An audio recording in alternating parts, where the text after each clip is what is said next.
Ethan was in town to do some shopping.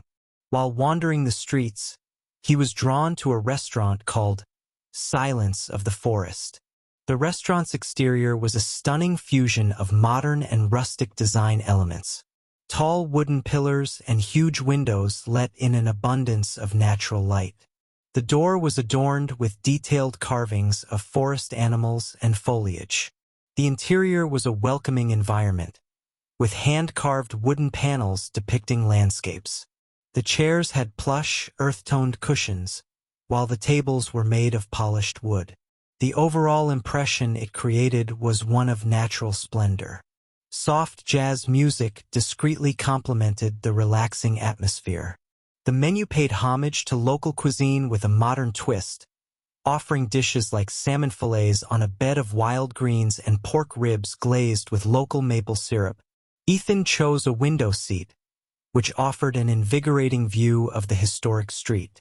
Ethan's head was throbbing as he replayed the pages he had written. He had been working fiercely on his book, and the chapters were starting to come together. He ordered a famous local dish, Pecknack painted trout. Freshly caught from the nearby rivers, the fish was served with a lemon and herb sauce. A salad of seasonal vegetables picked from local gardens completed the meal.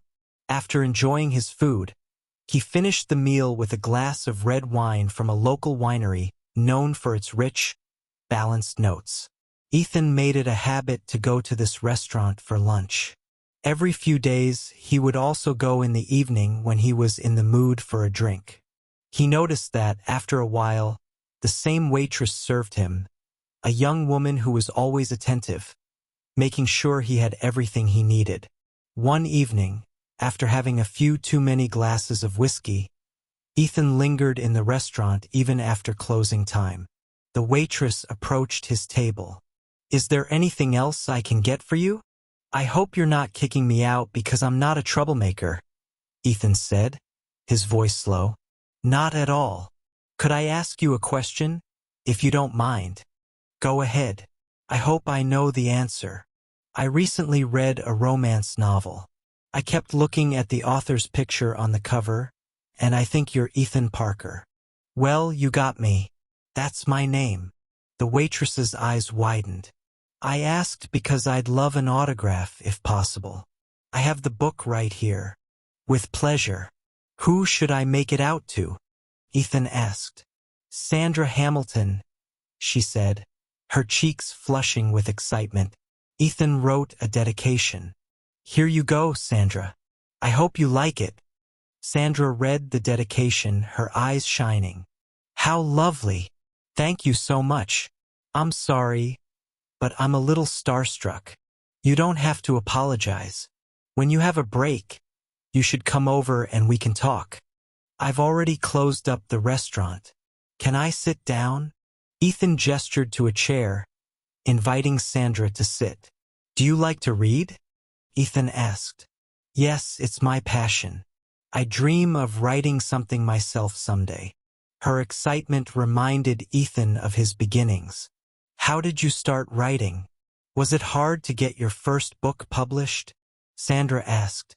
"I started writing out of a need to express myself and share my feelings with others. The first book was a long and challenging process. I was rejected many times before I found a publisher who believed in me." "What motivated you to keep going?" "Passion, mostly, and the need to be appreciated. Every failure made me work harder and improve." "Do you have any advice for me?" "Write daily, even just a few lines. You'll stay loyal to your story. Don't let anyone discourage you.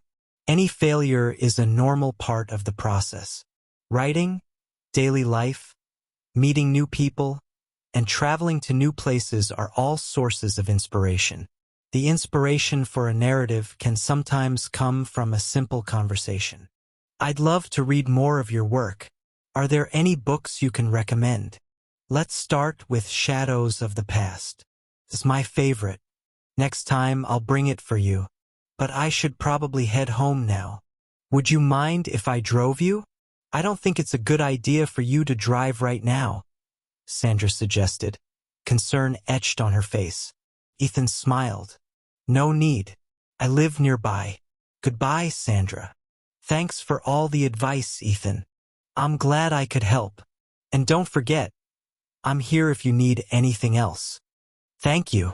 And one day, you'll read something I've written too. I look forward to that moment, Ethan said with an encouraging smile. Ethan got in his car and drove home. Despite the age difference between him and Sandra, he felt a deep connection.